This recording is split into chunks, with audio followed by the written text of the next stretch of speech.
Story. The government's own projection says unemployment will be 8.5% at the end of next year. That's around election time. Joining us now by phone is Congressman Ron Paul.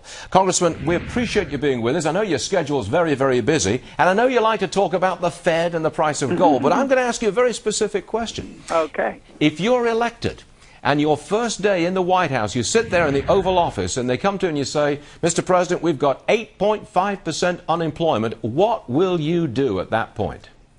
Well, you can't do one thing in one day that's going to reverse something that has accumulated over probably 40 years of bad policy, so you have to start somewhere. But you have to change the atmosphere for investments in this country to get some confidence back again.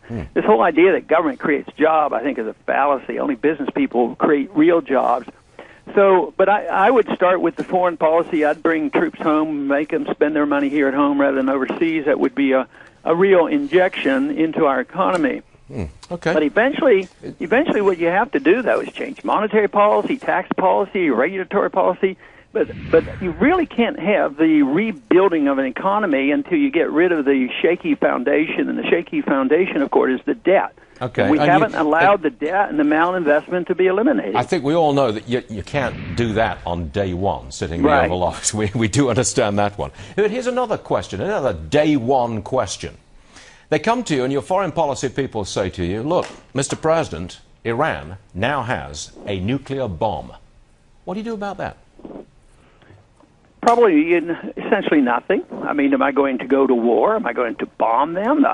I would remind them that when I was in the military for 5 years in the 60s, the Soviets had 30,000 of them. And we always talked to them. I mean, what did Kennedy do when they had missiles on our shore? He talked to them and agreed to take the missiles out of Turkey. Congressman, they say to you, Iran's got a bomb, and they say they're going to use it against Israel. Would you defend Israel? No, Israel can and should take care of themselves, and we shouldn't restrain them in any ways, because when they want to do things around and protect themselves, too often we restrain them. So I don't want to interfere in their sovereignty. They should do what they want. I was strongly supportive of what Israel did when they bombed that nuclear site in Iraq many, many years ago. And they shouldn't sell out their sovereignty. We tell them what they can do because they're dependent on our money. So Israel has 200-300 of these things.